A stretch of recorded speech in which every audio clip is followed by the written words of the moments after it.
नहमदुहु व नुसल्ली अला रसूलिहिल करीम अम्मा बाद बिस्मिल्लाहिर रहमानिर रहीम अस्सलामु अलैकुम व रहमतुल्लाहि व बरकातुहू। क्या रोज़े में बीवी का बोसा ले सकते हैं? क्या रोज़े में बीवी का बोसा लेना जायज़ है? रोज़े में बीवी का बोसा लेना कैसा है? क्या बीवी के साथ सो सकते हैं? रोज़े की हालत में बीवी के साथ सोना कैसा है? रोज़े की हालत में बीवी के साथ लेटना या बोसा देना ये कैसा है? क्या ऐसा करने से रोज़ा मुकम्मल होगा या नहीं? कि मुकम्मल तफसील जानने के लिए वीडियो को आखिर तक ज़रूर देखिएगा। मोहतरम नाजरीन, रोज़े की हालत में बीवी के साथ लेटना या बोसो किनार करने से मुताल्लिक भी आपको मुकम्मल तफसील से आगाह करेंगे, लेकिन उससे पहले आप एक छोटा सा सवाल सुन लीजिए।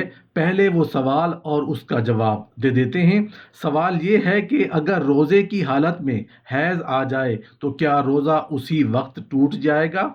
औरतों में बात मशहूर है कि अगर ज़ोहर की नमाज से पहले हैज़ आ जाए तो रोज़ा फासिद होगा, अगर ज़ोहर के बाद हैज़ आए तो रोज़ा नहीं टूटेगा। क्या ये बात सही है? इस सवाल का जवाब ये है कि रोज़े की हालत में अगर हैज़ आ जाए तो रोज़ा फासिद हो जाएगा, रोज़ा टूट जाएगा। जो अमूमन गलत फहमी मशहूर है कि ज़ोहर से पहले या 12 बजे से पहले हैज़ आ जाए तो रोज़ा टूट जाएगा, अगर ज़ोहर या 12 बजे के बाद हैज़ आ जाए तो रोज़ा फासिद नहीं होगा।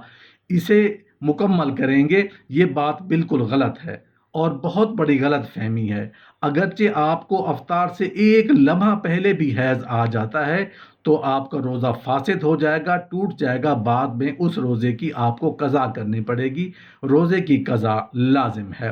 मोहतरम नाज़रीन, अब हम बात कर रहे थे कि रोज़े की हालत में बीवी के साथ लेटना या बोसा देना ये कैसा है? क्या ऐसा करने से रोज़ा मुकम्मल होगा या नहीं? रोज़े की हालत में बीवी के साथ लेटना या बोसो किनार करना, इस हवाले से एक हदीस है जिसका मफ़हूम कुछ इस तरह है कि हज़रत अबू हुरैरा रज़ी अल्लाह तआला अन्हु बयान करते हैं कि रसूलुल्लाह सल्लल्लाहु अलैहि वसल्लम की बारगाह में एक शख्स हाजिर हुआ और रोज़ादार के बोसो किनार के बारे में पूछा। आप सल्लल्लाहु अलैहि वसल्लम ने उसे रुख्सत अता फरमाई, यानी उसे बोसो किनार करने की इजाज़त दे दी। हज़रत अबू हुरैरा रज़ी अल्लाह अन्हु फरमाते हैं कि वही सवाल कुछ देर बाद एक और शख्स ने किया तो आप सल्लल्लाहु अलैहि वसल्लम ने उसे मना फरमाया।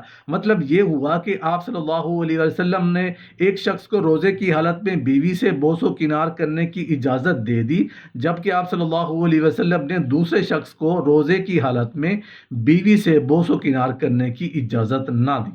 हज़रत अबू हुरैरा रज़ी अल्लाह तआला अन्हु फरमाते हैं, जिस शख्स को रोज़े की हालत में बीवी से बोसो किनार करने की इजाज़त दी थी वो बूढ़ा था, और जिसे रोज़े की हालत में बीवी से बोसो किनार करने की इजाज़त ना दी, जिसको रोज़े की हालत में बीवी से बोसो किनार करने से मना फरमाया था, वो एक नौजवान शख्स था।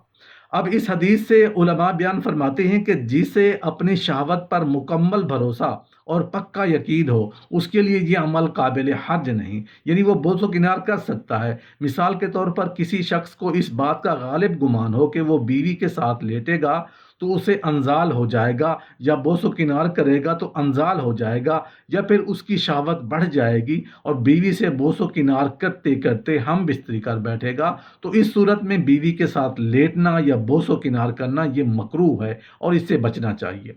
अगर उस शख्स को पूरा यकीन है और उसे इस बात का अंदेशा नहीं कि अगर वो बीवी के साथ लेटेगा या बोसो किनार करेगा तो उसकी शहावत नहीं बढ़ेगी, ना अंजाल होगा, तो इस सूरत में रोज़े की हालत में बीवी से बोसो किनार करने में कोई हर्ज नहीं, बिला कराहत जायज़ है। शौहर और बीवी एक दूसरे का बोसा भी ले सकते हैं और साथ लेट भी सकते हैं। अगर इस चीज़ का इम्कान हो कि शहावत बढ़ेगी, मुबाशरत की नौबत आ जाएगी, तो फिर शौहर या बीवी को अंजाल हो जाएगा, तो इस सूरत में ये अमल मकरूह है।